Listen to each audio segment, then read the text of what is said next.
شہادت یوم علی رضی اللہ تعالیٰ عنہ۔ اے علی، کیا کہنے آپ کی صداقت کے، امانت کے، دیانت کے، شجاعت کے، عبادت کے، تلاوت کے، سخاوت کے۔ اے علی، کیا کہنے آپ کے، کیا کہنے آپ کے۔ از دور دنیا فقط آئیے سنتے ہیں 21 رمضان المبارک روز شہادت حضرت علی رضی اللہ تعالیٰ عنہ کا پورا واقعہ۔ حضرت علی رضی اللہ تعالیٰ عنہ 18 رمضان المبارک کو اپنی صاحبزادی جناب ام کلثوم کے ہاں روزہ افطار کر رہے تھے۔ ام کلثوم نے افطار کے وقت حضرت علی کے سامنے 2 قسم کے کھانے رکھ دیے۔ حضرت علی ام کلثوم سے کہنے لگے، بیٹا ان میں سے کھانا اٹھا لو۔ ام کلثوم کہنے لگی، بابا جان، آپ سارا دن روزے کی حالت میں خدمت خلق میں مصروف رہتے ہیں، آپ یہ دونوں کھانے تناول فرما لیجئے نا۔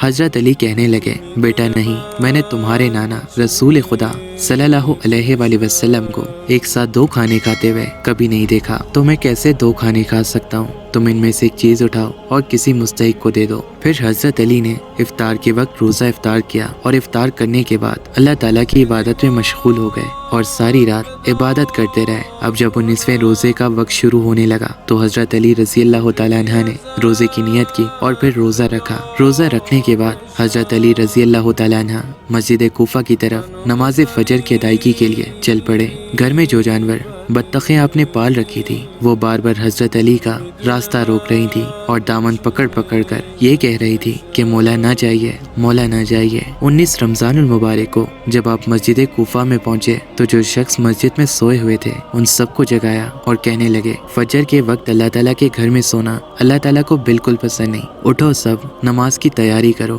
جن جن کو حضرت علی نے مسجد میں جگایا تھا ان میں سے ایک شخص آپ کا قاتل بھی تھا اور وہ عبد الرحمن ابن ملجم تھا۔ اب نماز کا پیغام دے کر حضرت علی محراب کی طرف روانہ ہو گئے اور اذان دینے لگے۔ اذان دینے کے بعد مصلی پر پہنچے اور نماز کی نیت کی، پھر قیام کیا، رکوع کیا۔ جیسے ہی سجدے میں پہنچے تو عبد الرحمن ابن ملجم نے جو اپنے ساتھ ایک تلوار چھپا کر لایا تھا، اس ملعون نے سجدے کی حالت میں حضرت علی رضی اللہ تعالیٰ عنہ پر زہریلی تلوار سے وار کر دیا۔ اب جب حضرت علی نے سجدے سے سر اٹھایا، جبین علی سے خون روا تھا۔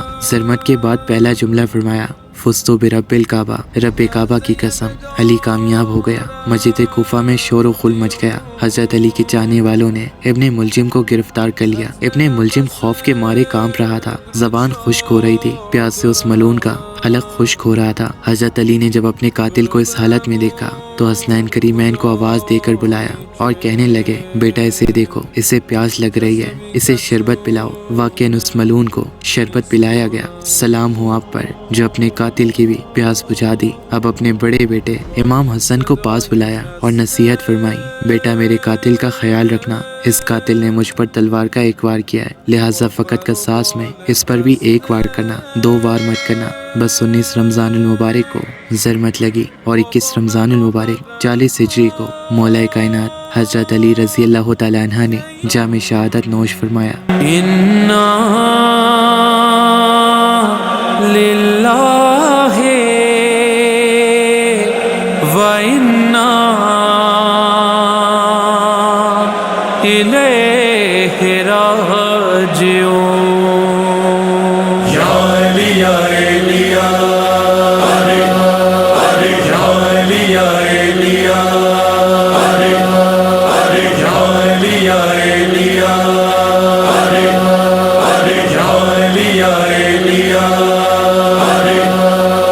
قتل علی ہو گئے رمضان میں، قتل علی ہو گئے